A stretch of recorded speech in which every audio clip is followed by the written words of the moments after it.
3, 2, 1. We are live. Welcome to the Prefessional podcast, episode 1. Hopefully of many more to come. Before we start, for your convenience, down if you look in the description below, you'll find a timestamp of all of the topics I'm going to discuss. That way, if you want to save some time, you can just navigate to whatever interests you and check out what's going on and then hear my thoughts on it. So let's go ahead and jump into it.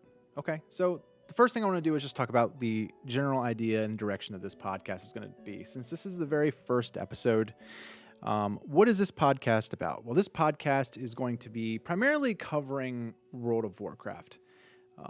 We're going to be talking about updates, the state of the game, balance changes, raids, mythics, stories, pretty much everything like that. We're just going to kind of touch here and there on things, and I'm going to give you what the blue posts and what Blizzard is talking about, and then I'm going to also throw in my personal opinion on how I feel things are kind of going to be. So, my personal thoughts.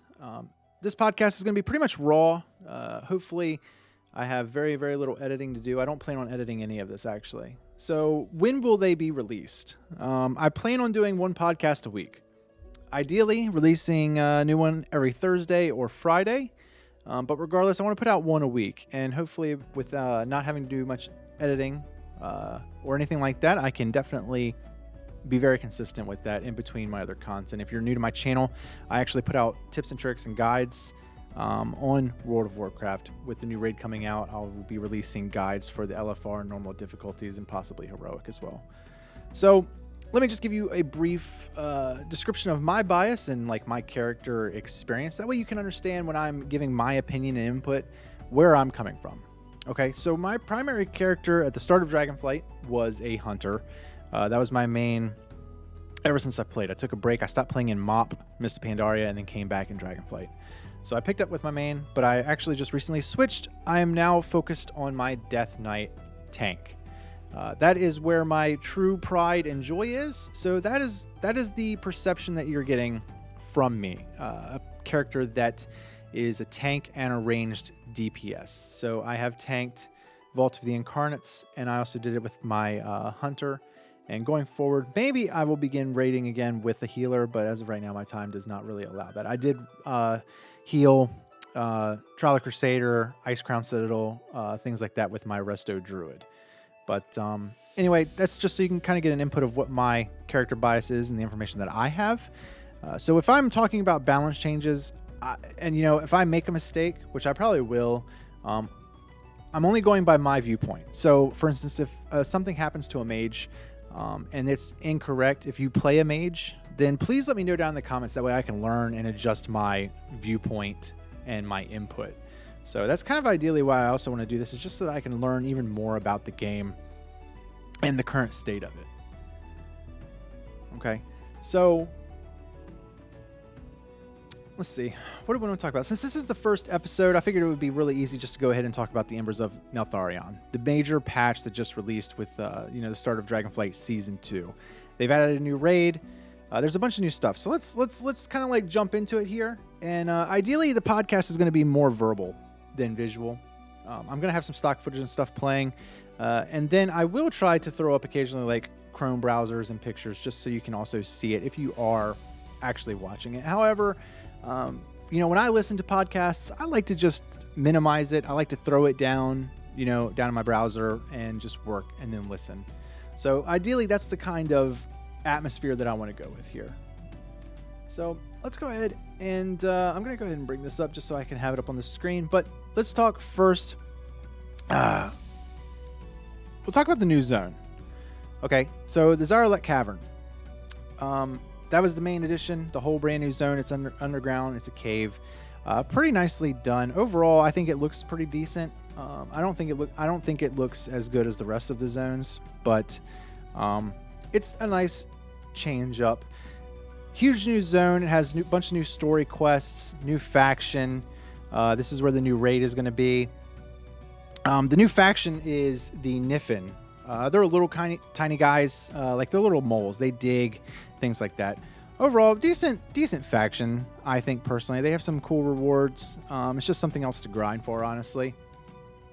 But let's talk about the story. So I've seen some people talk about the story on like some forums and then on Reddit, just talking about how it's, oh, you know, it's so cliche about the about Feeric being another dragon who's just trying to gain all powerful. It's pretty much, you know, Razagath 2.0, just in fire form. And I mean, if you break it down to like the pure basics, then yeah, that's pretty true.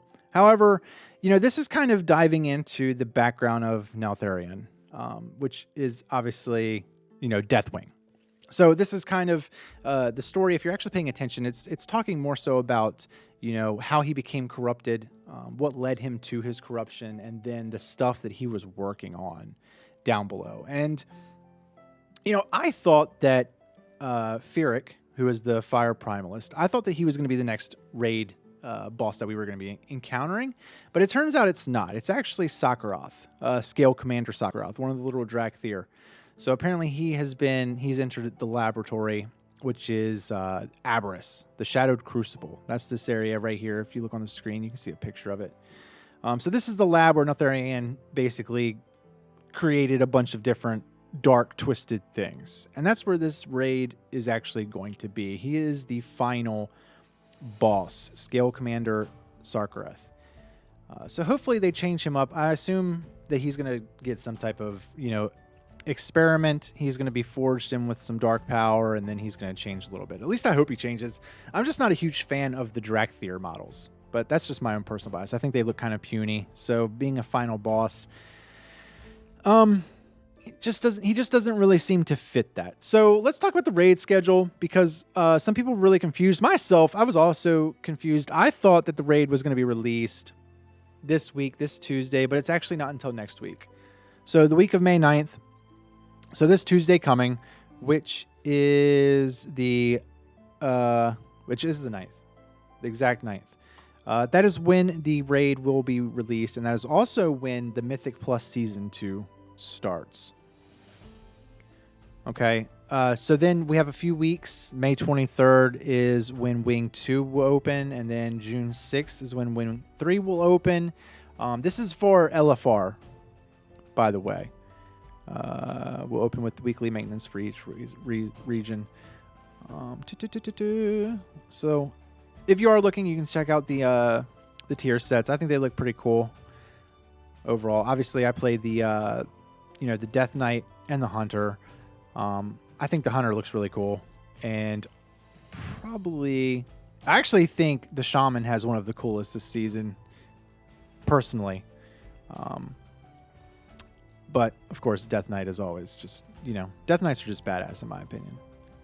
But you can check them all out there. So let's talk about the Season 2 Mythic Plus. So that starts on May 9th. They've added some new affixes, and then they also got rid of some of them.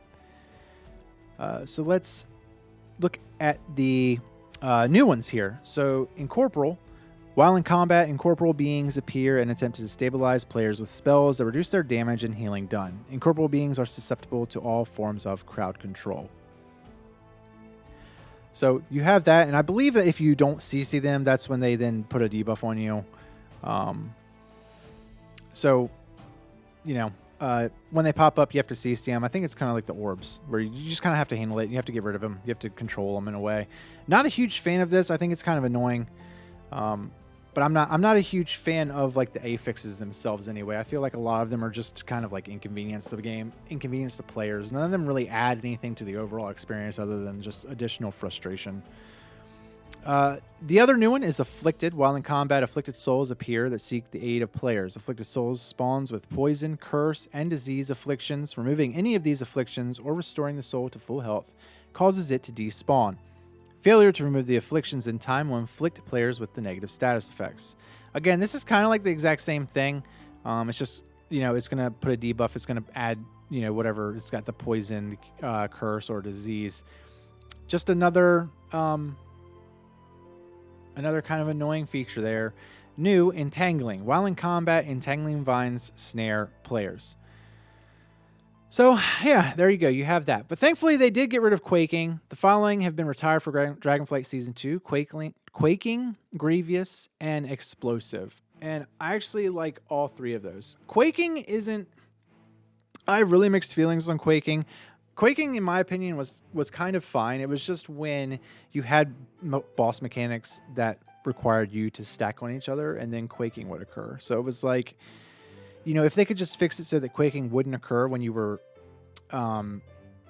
required to do mechanics that require players to like stack up on each other, it would have been fine in my opinion, because it keeps people moving. Grievous just needed to be gone, and explosive I also believe just needed to be gone, because it was just a lot of the affixes that they have are honestly just kind of annoying. They did change a couple of the affixes. I don't see them here on this list. I know, for instance, one of them was Sanguine, where it leaves the ichor on the ground, that the duration of that was shortened. So let's see. There is a new event starting, Firewreck Assaults. That starts with the raid. Firewreck is just kind of flying around the world map. It just opens up a bunch of new world quests, and you deal with a bunch of other primalists and things like that. You earn weekly rewards, daily rewards. CrossFaction Guilds, which was just introduced. I'm surprised it took this long. Honestly, that was a needed system. And then, of course, you have the brand new upgrade system, which is very interesting. So they've completely removed Valor. All of your Valor is gone. The Storm gear is also gone. So the sigils, that gear progress is no longer, that gear system is no longer in play. So you earn a new currency, which is called Flight Stones, for just about anything that you do. And this is very true. I've already played through the main quest of 10.0.1, and I can confirm you get Flight Stones a lot. Like you get them for everything, which raises concerns, because I'm curious of how the higher end gear, how much it's going to cost when Flight Stones are so easily gathered. But where are they? Here they are. So you also get what's called crests. So you have Shadow Flame crests. They drop. They're different varieties and things like that. Let me bring it right here. So here's the Shadow Flame crest that you get. You have one. It's called the base level. Okay, so the gear is split up. Where is the gear there? Okay, so I have it right here. So the gear is actually split up into multiple tiers. So this is a very in-depth process here. System. So items are split into multiple tiers. You have the very base, which is Explorer. That ranges from item level 376 to 398. That means that it cannot go higher than 398. Then you have the Adventure tier, which has 389 to 411. Then you also have Veteran, which is the next one. That's 402 to 424. So Explorer and Adventurer are available by doing quests. World quests, reputation quests, things like that. You can obtain those in the world with no problem at all.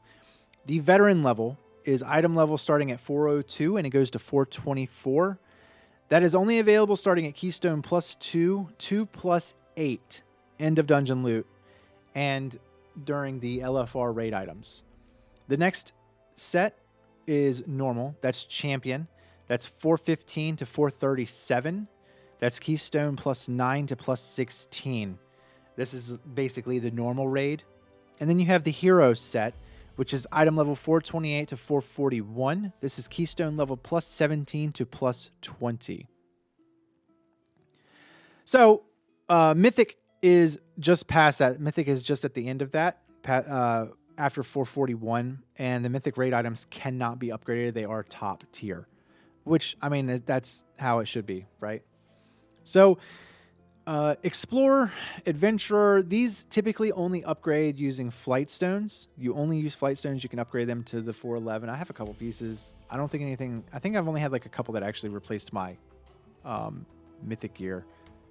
Actually, no, correction. I don't have anything that replaced my Mythic gear until Veteran. I did get a Veteran piece. It was like, 402. So it was a purple that dropped random. I can't remember if it was a quest reward or what it was. But anyway, that's how this new system is going to work. Once you obtain that gear, then you're able to upgrade it. But once you hit that cap, that's where it's at. So there's no more, like Season 1, for instance, once you had your gear, you could upgrade it from level 1 all the way to level 13. You cannot do that this time. So interesting change. I don't know how I feel about that overall. Kind of annoying. I want to say it's kind of annoying. I feel like you should just be able to change. You should upgrade one. You should be able to upgrade one piece to the next level. So if you start off with Explorer, I think you should be able to upgrade to Adventurer by utilizing another token or one of the crests, and then it would pop like Explorer. You'd hit 398, then you use a crest. It goes to the Adventure tier, and then you work through all those. So there are discounted items. So let's say that you get a drop in a mythic dungeon or a raid, and it's at, let's say, champion 4 out of 8. Okay, so it's higher up there on the item level here. Once you have that piece upgraded to that level, if you find another piece that starts at champion 1 out of 8, meaning that the item level is lower than what you currently have. However, that new piece you just got has better stats than the old piece you have. Those upgrading costs are actually reduced. So going from, for instance, so let's say your very first piece, you go from level 1 to level 4, you spend 1,000 flight stones. Okay, so the next piece that you get to upgrade that same path only costs 500 flight stones. So there's a huge discount if you have the same gear and you're just trying to update it. So the new loot system, I like that they've kind of gotten rid of the multiple, well, they say they've got rid of the multiple different currencies, but overall it doesn't feel like they really got rid of the multiple different currencies because you have different crests that you're having to use, and you collect, in order to get the crest, you actually collect these little fragments, and then you combine those fragments and combine them into the crest. So overall, I don't think they really got rid of the multiple currencies. You're still dealing with multiple currencies. They're just called something different. But that's my own personal opinion. So let's talk about the balance updates. There was a huge balance change with this patch. Yeah, it's already in effect. So Blizzard stated that they were unhappy with how healing is kind of overpowered. So they wanted to change that. And they wanted to get rid of that by... They said that they could do that by adding spiky damage, but that's not very fun for the player, and they didn't want to do that, so they wanted to go with a different alternative. That different alternative was they're going to release this, or I'm sorry, they're going to increase the stamina rating and increase the damage done by enemy mobs by 25%. So every player across the board has a 25% stamina increase, and every enemy in every dungeon has a 25% damage increase. Healers did not receive any change to their healing abilities. Excuse me. Aside from like a normal if they were going to buff it or if they were going to nerf it. They also changed the leech rating with all classes and increased it by 25%. Now, here's my opinion. I don't like this change, because I think it's not really solving the problem. In order for healers, basically what Blizzard is saying in this area, and you guys can correct me here for those of you who are main healers. They say that damage mitigation and healing are too strong for the player's health. So basically it's like, I'm only familiar with Resto Druids and not anything else, okay? So you're going to have to forgive me on this. But basically,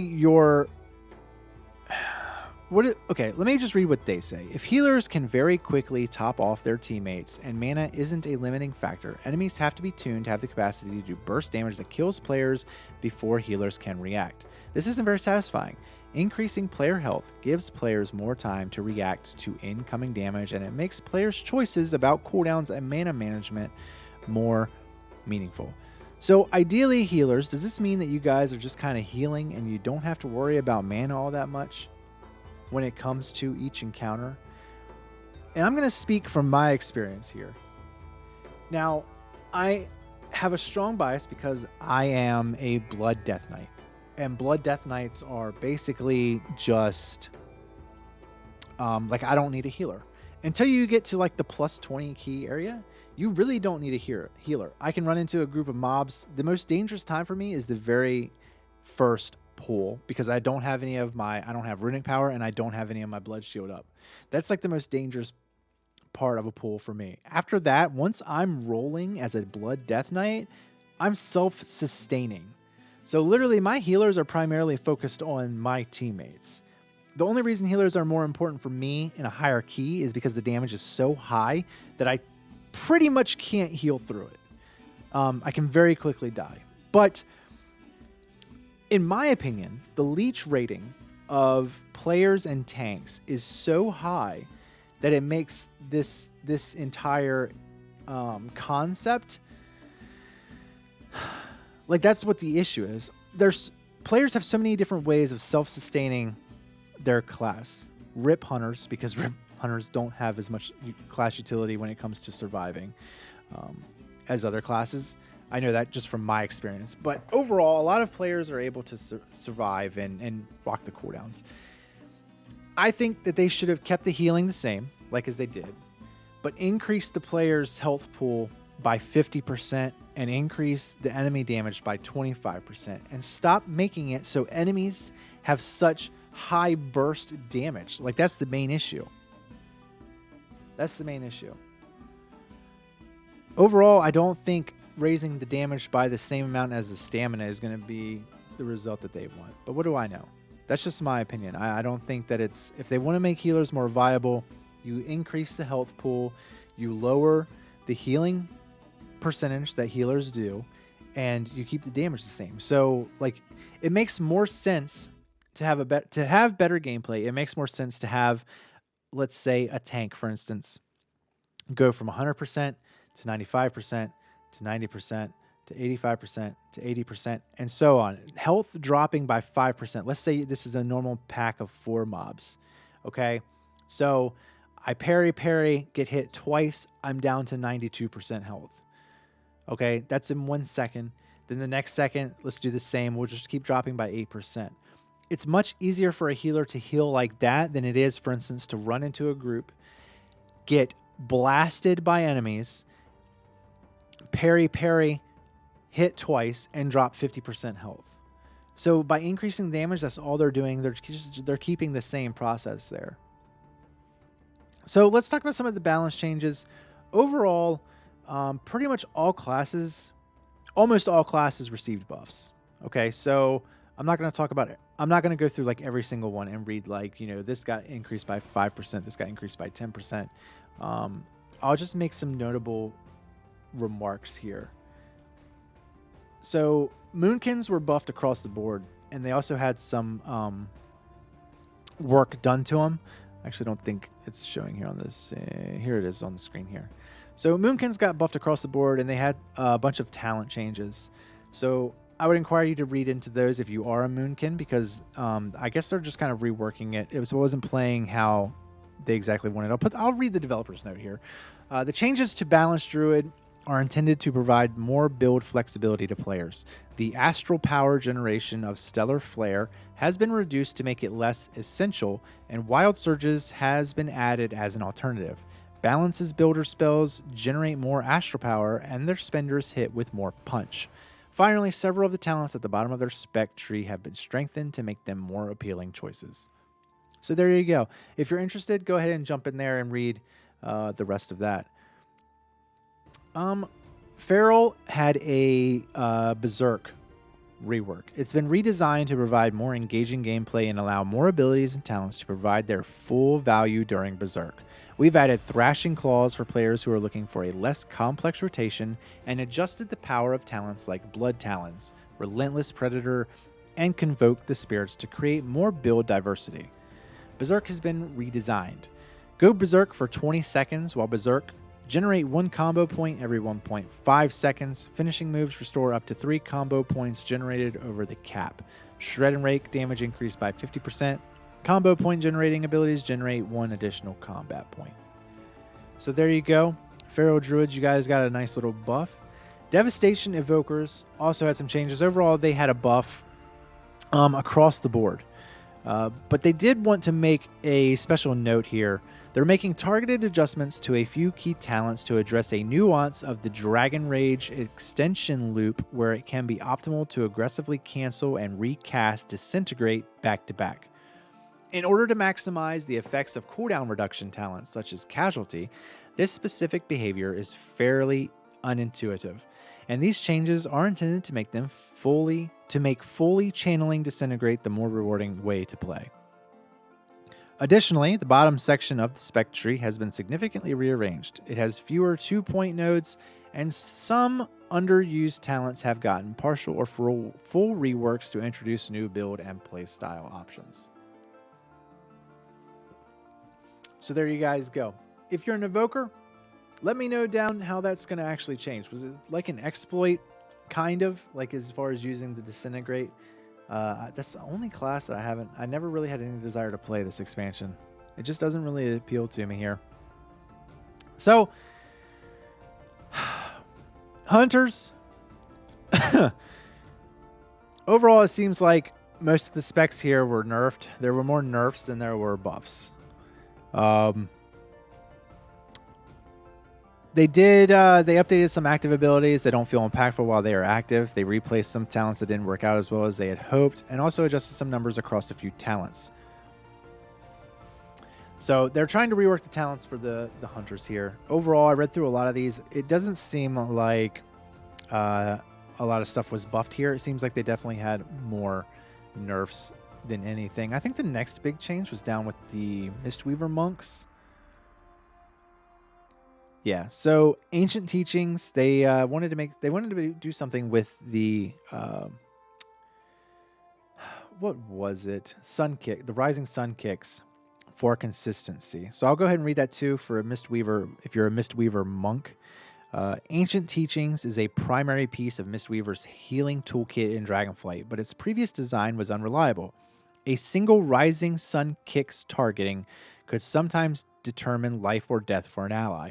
That level of variance between results on healing out of your direct control wasn't healthy for the specialization. My bad. Our goal is to land somewhat in the middle. A single Rising Sun kick likely shouldn't save an ally on its own, but it also shouldn't condemn them either. This new design is more dynamic and capable of handling a variety of healing profiles, and we feel will offer greater reliability for Mistweaver's consistent healing. Additionally, with a redesign of Ancient Teachings that is more focused on group-wide healing, we are adjusting Vivify's healing's profile slightly to increase Mistweaver's spot healing. So there you have it, some changes to the Mistweaver. I've never, now this again is going to be just from my personal experience. It seems to me that the Mistweaver monks are the lowest healing class, at least in Season 1. If you guys don't agree with me on that, let me know down which one you feel is the least amount viable. Just from running, personally, I love Druids. I was a Druid Healer. Druids, Shamans, and I haven't had any issues with Priests. I haven't had any issues with Holy Paladins. The Mistweaver Monk is the only class I can think of that I've actually not... when I jump into a group and they're the healer, I'm kind of like, ugh. So, and I'm sorry if you play one. I don't think it's your fault. Maybe I was just playing with bad players. But overall, I feel like they are kind of on the lower end here. So, speaking of Paladins, the Holy Paladin did have a slight redesign for Avenging Crusader. You become the ultimate Crusader of Light for 12 seconds. Crusader Strike and Judgment cooldown 30% faster and heal up to 5 injured allies for 575% of the damage done. Split evenly among all players. If Avenging Wrath is talented, also increases Judgment, Crusader Strike, and auto attack damage by 30%. So Holy got a nice buff this round of patch notes. The only reason I want to mention this is because I am a tank, and I know prop Paladins are the highest. They are the meta when it comes to tanking. They actually received some nerfs in this build. So let's see, what else was it? I think Shadow Priest, they had a major redesign. They're apparently working on the Shadow Priests. Let's see, I know I saw it here. We have several changes coming to Shadow Priest talents and Embers of Neltharion. They are aimed at addressing spec issues and adding new talent options. So Here's what they say about that. Button bloat. Shadow has more rotational abilities than most other specializations. We're working to reduce this by having Mind Spike replace Mind Fray and removing Mind Seer. So overall, what I gathered from reading through this is that Shadow Priests, you guys can correct me, it seems like Blizzard says you guys have way too many procs to worry about. A bunch of different procs that you have to worry about, and it kind of messes, you have like a very sporadic rotation. I mean, personally, I can see why it's a little aggravating, but it sounds kind of fun having so many different procs trigger that you can kind of like just kind of go back and forth to whatever you want to play. But, I do understand that it kind of messes up the consistency and can make things a little bit more complicated. So I'm curious as to what your guys' thoughts are down there on that. Rogue's got a buff across the board here. No real changes to the Shamans, and then Warlocks. The main difference here is Demonology Warlocks. You guys have been nerfed. But if you guys didn't know, you were actually at the top of the damage boards in the last parse rankings I saw. So that's kind of to be expected. They're just going to bring you guys down with everybody else a little bit there.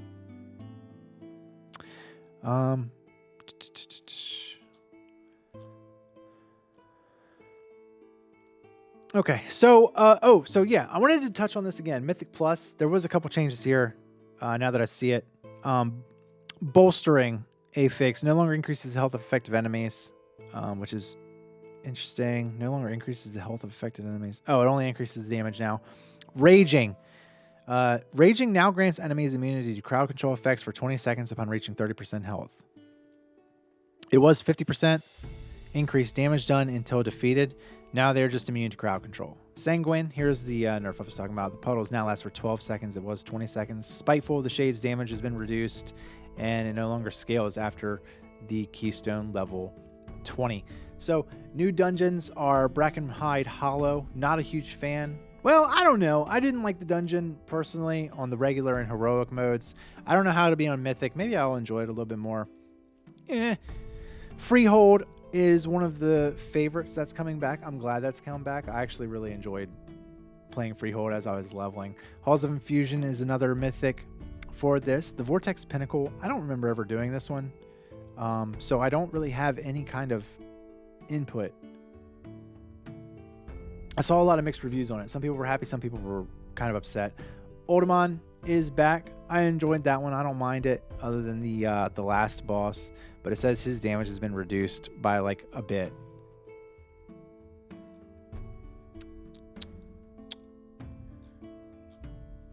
All right, so that's kind of a majority of everything that's going on with this this update. At least everything that I really kind of wanted to talk about, at least for now. Overall, I like the 10.1 has been a nice change. I like the story personally, but I like Deathwing. So it's nice learning about him and hearing a little bit more about his lore and things like that.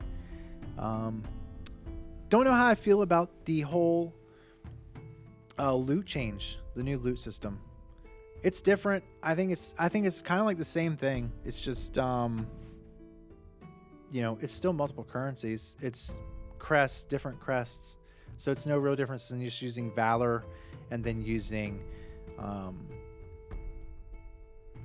storm sigils, and then the primal knowledge thing that was last for the primal gear. I wish that they would implement some better account bound stuff, because the currencies there are not account bound. Like your flight stones and stuff don't transfer. But I'm going to talk about that in another podcast. I don't really want to kind of go off on a tangent here. This was just the first episode, kind of going to straighten out some bugs and how I'm doing this here. If you guys stopped by and listened, let me know your thoughts on this. I want this to be kind of like a community thing. If you're interested in hearing about something inside of WoW, or not even with WoW, like a gaming story, if it interests me, I will definitely dive into it, look up some stuff, and then give you my input. But that's kind of where I'm going to end this podcast, I think. Yeah, I'm going to end it here. So if you do stop in, if you like WoW, if you like WoW content, check out my channel. Like I said, I do create content as far as guides and tips and tricks and things like that. And I want to start doing this every single week, just talking about WoW and the current state and what's kind of going on. So I apologize. It was definitely rough being the first one, but it's going to get better as things go on. So let me know about your thoughts on the balance changes down below. Let me know what class you guys play, what you're interested in actually hearing about. Is it cool to go through the balance changes like that? I feel like it's too tedious to just go through and be like, Hammer of Justice got a 10% damage increase. Wild Growth got a 5% healing decrease. Like that's kind of boring, right? So I want to talk about like just the key developer notes and like main things that happen. If a class got really buffed, then I want to mention it. If it doesn't, then I'm not gonna really bring it up. But in the next podcast episode, I plan on talking a lot more about like kind of the state of the game. I have a lot of thoughts on the current rating situation, the add-on situation, reputation, account things, things like that. DragonFlight overall has been a great experience and a hell of a lot of fun. I love it, and I'm really going to jump into Abras as soon as we're able to. So that's it. Episode 1 in the books. Nice, short, sweet, to the point. Look for episode 2 next week. And all right, I'll see you guys in the next one. By the way, let me know what you want to see down in the comments. Please give me some direction, what you want to hear. I want to tailor this to be a community experience and to go in the right direction. So, all right, guys. See you guys in the next one.